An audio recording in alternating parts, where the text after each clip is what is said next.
Hey vous! J'espère que vous allez toutes et tous très bien. Aujourd'hui, en ce dimanche, je suis ravie de vous retrouver pour un book haul où je vais donc vous présenter mes derniers achats livresques et aussi réception de romans et de comics. Sur ce, générique.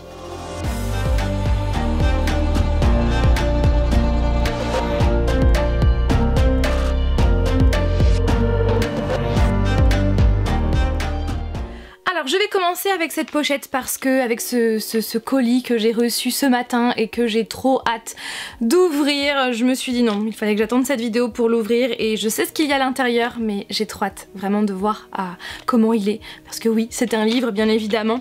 Donc il y a quelques temps, j'ai été contactée pour savoir si je serais intéressée de recevoir ce livre et j'ai tellement aimé le concept en fait que j'ai accepté. Je trouve le concept juste incroyable, le résumé me plaît trop, l'univers, la couverture, tout ça, j'ai craqué pour tout en fait. Donc, je vais vous le montrer de suite. Oh, je suis trop fan, mais je suis tellement fan. Donc il s'agit du premier livre, du premier roman olfactif. Oui, vous avez bien entendu, roman olfactif. Puisque oui, ce livre lie les deux, donc la vue à l'odorat, et je trouve que c'est vraiment une excellente idée. Je trouve que c'est un concept juste incroyable. Donc déjà la couverture est juste trop belle, je suis trop fan. Donc c'est les 5 parfums de notre histoire par Laure Margerand, j'espère que je prononce bien, chez les éditions J'ai lu. J'ai reçu avec un petit mot, donc déjà chère Fanny, j'adore quand les messages sont personnalisés. Nous avons le plaisir de t'adresser 6 juin de la part du groupe Techniflore, le premier roman olfactif, les 5 parfums de notre histoire de l'auteur Laure Margerand. J'espère que je prononce bien, que j'ai pas trop écorché le nom. La création des parfums pour ce premier roman olfactif est signée Irène Farmachidi, pareil j'espère que je prononce bien, parfumeur chez Techniflore depuis 10 ans, à l'origine de nombreuses créations pour de grandes marques. Ces parfums uniques où chaque note rappelle un trait de personnalité des personnages sont encapsulés pour faire vivre au lecteur une expérience littéraire et sensorielle unique. Donc, le livre se présente comme ça, déjà la couverture, moi j'adore cette ambiance-là, avec ces fleurs dessinées, clairement je rêverais d'avoir un papier peint comme ça. Il y a 5 ans, Charlotte est devenue anosmique, donc c'est la perte de l'odorat. Après avoir perdu Nathan, son bébé de 8 mois. Le couple qu'elle formait avec Julien n'a pas résisté et elle n'a plus le goût de rien. Sa souffrance, seule sa meilleure amie Axel la comprend. Quand Pierre-Emmanuel Frand, célèbre écrivain, la contacte, elle refuse tout échange avec ce type imbu de lui-même et ivre de sa propre notoriété. Coach littéraire réputé, Charlotte est pourtant la seule capable d'aider l'écrivain dans son nouveau projet. Donc son nouveau projet, c'est un roman pour reconquérir la femme de sa vie, une œuvre insolite qui sera accompagnée de marque-pages parfumés aux fragrances élaborées par Gabriella, un talentueux né grassois. Embarquée contre son gré dans cette aventure olfactive, Charlotte parviendra-t-elle à se réconcilier avec son passé? Et je trouve voilà, que le résumé, en plus du fait que ce soit un roman olfactif et la couverture, je trouve que tout est original et je suis trop fan. Donc justement, comme c'est indiqué dans le résumé, la particularité de ce roman, c'est qu'il y a donc un marque-page à la fin de ce livre que vous pouvez détacher où sont encapsulées en fait les odeurs. Et en fait, une odeur correspond à un trait de personnalité et je trouve que c'est tellement une bonne idée. Enfin, d'un côté je me dis mais pourquoi on n'y a pas pensé plus tôt en fait. Je trouve que c'est vraiment une excellente idée de lier l'écriture, l'imagination avec l'odorat, avec des parfums qui reflètent des traits de personnalité de personnages, donc des parfums qui ont été totalement inventés pour l'occasion. Je trouve que c'est une excellente idée de lier les deux. Et d'ailleurs, si vous voulez faire un cadeau de Noël à quelqu'un qui adore la lecture et aussi les parfums, pourquoi pas lier les deux avec ce livre? Je trouve que c'est une trop bonne idée, mais vraiment. Alors ensuite, en termes de livres, je me suis acheté Dash and Lily par Rachel Cohen et David Levitan chez les éditions Michel Lafon. Je l'ai acheté parce qu'en fait c'est la série qui est à l'origine, qui est à la base en fait de la série. J'ai dit série ? J'ai dit livre? Bref, c'est le livre qui est à l'origine de la série Dash and Lily sur Netflix, que vous pouvez retrouver sur Netflix. Et cette série me fait tellement envie, c'est une série sur Noël, sur l'univers de Noël. Et clairement, voilà, ça parle d'un carnet de défis où justement Dash devra faire des défis dans les pas de Lily. Et j'ai trop envie de... Voilà, j'avais envie de lire le livre avant de regarder la série, donc c'est ce que je vais faire au mois de décembre. Je me suis acheté ce livre-là. Alors sachez que d'ailleurs je n'ai acheté aucun livre pendant le confinement, je les ai achetés avant ou alors je les ai reçus au tout début du confinement si je les avais achetés avant le confinement sur internet, et j'ai reçu donc quelques livres de maison d'édition pendant le confinement, pendant la fin du confinement, mais sinon ouais, je n'ai rien acheté pendant cette période-là. Mais maintenant que les librairies sont à nouveau ouvertes, je vous conseille très fortement d'aller acheter vos livres en magasin, en librairie. Bien évidemment avec les gestes barrières et le masque, c'est hyper important parce qu'il faut vraiment éradiquer ce bon-delà de virus. Mais voilà, essayez d'acheter si possible dans vos librairies pour faire marcher voilà, vos commerces de par chez vous. Le jour de sa sortie, je me suis acheté, donc je crois que c'était mi-octobre, Vampiria, la cour des ténèbres par Victor Dixon dans la collection R de Robert Laffont. Tout simplement parce que j'adore la plume de Victor Dixon pour la saga Phobos, et bah voilà, je me suis dit que c'était voilà, qu'il fallait absolument que je le lise. Je dois vous avouer que je ne sais pas de quoi ça parle, à part juste que à la cour des ténèbres, le moindre faux pas se paie au prix du sang. Après, je n'en sais pas plus. Je sais que le résumé est à l'intérieur avec les personnages, mais je n'ai pas envie de me spoiler, j'ai envie de découvrir l'histoire. Mais en tout cas, j'ai trop hâte, et vous savez quoi, au départ, je voulais l'ajouter à mon challenge à l'October pendant le mois d'octobre, et finalement j'ai bien fait puisque j'ai totalement raté mon challenge. Du coup, je ne vais pas attendre Halloween 2021, je vais le lire avant, ça c'est sûr. J'ai reçu de la part de la maison d'édition Hachette Roman le second tome de La Ville sans vent par Éléonore de Villepoix. Si vous avez envie de connaître mon avis sur le premier tome et ainsi que le résumé, je vous invite à aller voir ma vidéo qui s'affiche juste là. Bon, clairement j'avais beaucoup aimé le tome 1 et il me tarde vraiment de lire le tome 2 qui a une couverture tout aussi belle que le premier tome avec ce vernis sélectif doré. Je trouve ça mais vraiment trop beau. Toujours de la part de la maison d'édition Hachette Roman, j'ai reçu Katy Keene, le préquel de la série. Donc c'est une série Warner Bros. Qui a été annulée. Super. Qui a été annulée. Donc c'est en fait un spin-off de la série Riverdale, puisqu'on retrouve en fait Josie qui fait partie des Pussycat dans Riverdale et qui donc est dans la série Katy Keene avec Lucy Hale que j'adore, qui joue Aria Montgomery dans la série Pretty Little Liars. Mais voilà, du coup cette série a été annulée, donc pour le moment je n'ai pas vu la saison parce que je voulais absolument lire le préquel avant de commencer la saison 1. Mais dommage, cette série s'est arrêtée. Donc si Broadway ouvrait ses portes à Riverdale, puisque ça se passe à Broadway, à New York, et il me tarde vraiment de le lire. De la part des éditions Le Livre de Poche Jeunesse, qui en fait appartient à Hachette Roman, j'ai reçu Le Château des Brumes. Alors déjà j'ai craqué pour la couverture, j'ai craqué pour le résumé, et devinez quoi, le personnage principal s'appelle Fanny.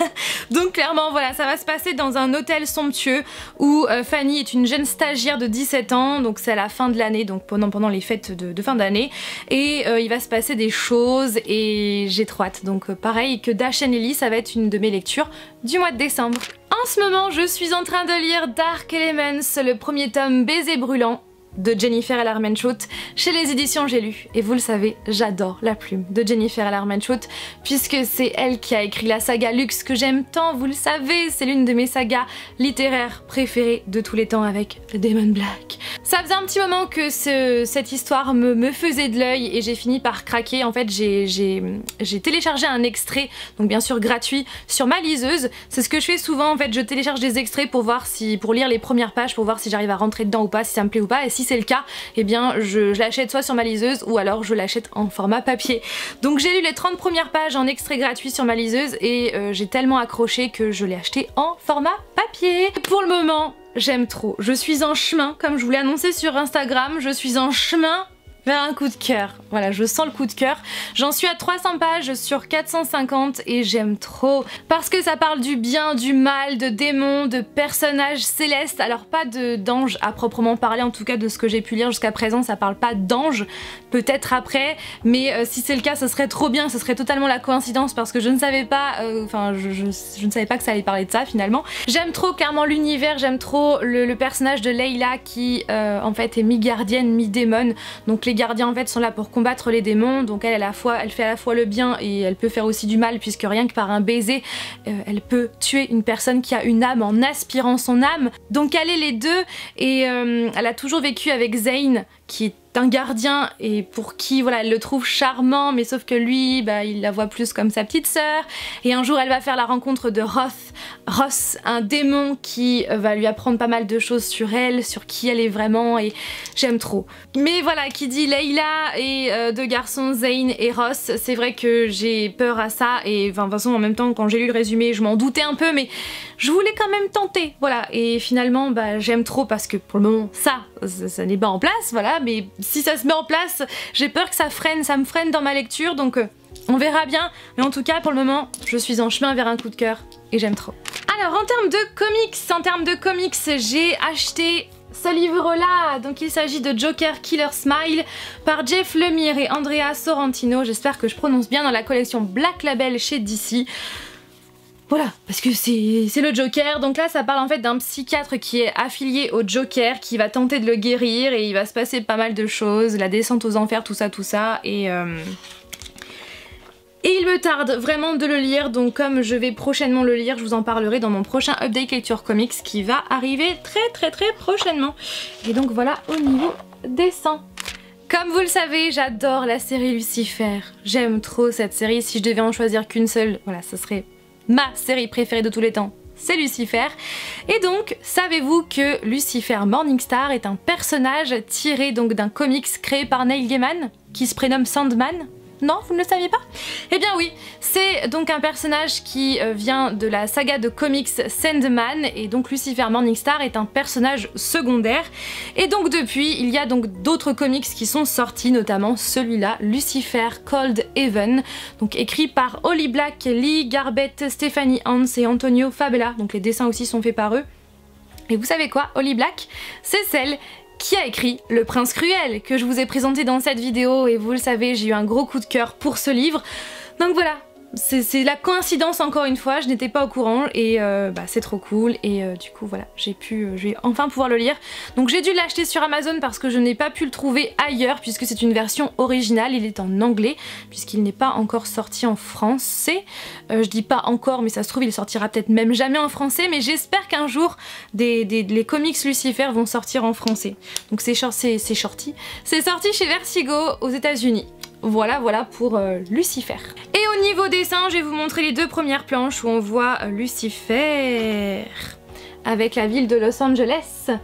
Et pour terminer cette vidéo, je vais vous parler d'un concours que j'ai remporté. Oui, j'ai remporté un concours. Bon, c'est le second de toute ma vie, puisque le premier, je me souviens, je devais avoir une dizaine d'années, et c'était c'était un concours proposé par le magazine Magic Academy, je sais pas si vous connaissez. Donc je vous parle de ça, hein, mais ça remonte à au moins une quinzaine d'années. Enfin oui, j'avais une dizaine d'années, donc ça remonte à 15, 17 ans, 20 ans, peut-être dans ces eaux-là.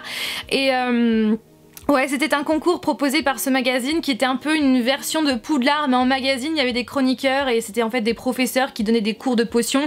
Ça parlait de séries donc comme Charmed à l'époque, enfin voilà, ça parlait de tout plein de choses. Et ils avaient fait un concours sur le monde de Narnia pour la sortie du film, le premier film Le Monde de Narnia. Ils avaient mis donc un lot, c'était un sac à l'effigie de ce film à gagner, et je l'avais remporté. Je ne sais plus du tout où il est, mais je l'avais remporté. Et récemment, j'ai remporté un second concours. Et en fait, donc c'est pour vous expliquer un petit peu de comment j'en suis venue à participer, et bien c'est les éditions Hachette Roman qui, en collaboration avec Albin Michel, avaient donc mis 10 box à gagner sur la saga Ash Princess de Laura Sébastien. Donc comme c'est une saga qui me tentait trop et que j'avais trop envie de découvrir, et bien j'ai participé et j'ai fait partie des 10 gagnants, tout simplement. Vraiment, je suis trop contente parce que ça m'arrive jamais, à part, voilà, vous avez compris, hein, mais c'est trop bien. Donc en fait, pour vous dire, ce concours était ouvert uniquement aux partenaires de Hachette Roman, et comme vous le savez, je suis en partenariat avec eux depuis quelques temps. Je choisis en fait des livres parmi leurs sorties littéraires, et ensuite de ça, ils me les envoient, et moi, donc je vous en parle sur ma chaîne. Et donc ils avaient ouvert donc ce concours à leurs partenaires. Pourquoi en collaboration avec Albin Michel? Tout simplement parce que c'était pour l'occasion de la sortie du premier tome, donc Ash Princess en version poche chez le livre de poche jeunesse qui appartient donc à Hachette Roman, et c'était aussi pour l'occasion de la sortie du troisième tome de Ash Princess, donc qui s'intitule Amber Queen, chez les éditions Albin Michel, puisque c'est chez cette maison d'édition que la saga est sortie initialement en grand format. J'espère que vous arrivez à me suivre. Donc vous savez quoi? Je vais maintenant vous envoyer les images de l'ouverture de la box, puisque oui, j'ai ouvert cette box il y a à peu près un mois et j'ai filmé les images, donc je vous montre ça.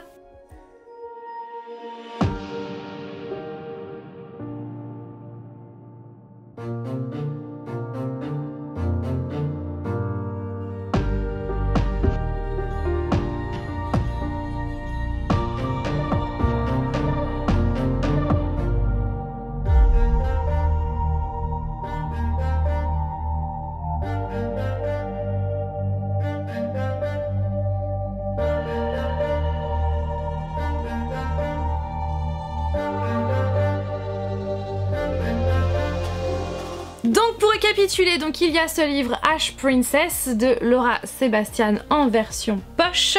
Il y a également donc Lady Smoke, le tome 2 chez Albin Michel. Et le tome 3 qui est donc sorti tout récemment en même temps que le premier tome en poche. Donc c'est Amber Queen. Voilà, et les couvertures sont juste canon.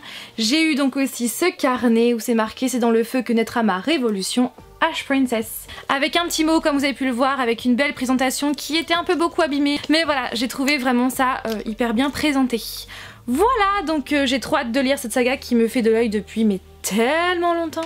Sur ce, voilà pour cette vidéo. Je pense que encore une fois j'ai beaucoup trop parlé. Je pense que la vidéo dure encore 1 milliard d'années.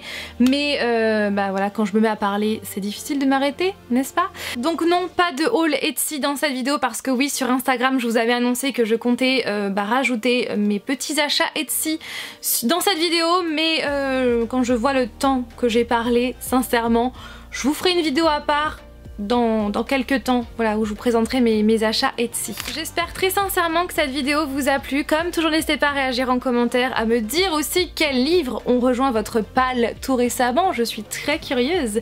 Sur ce, je vous fais tout plein de bisous et je vous dis à mercredi prochain pour une nouvelle vidéo.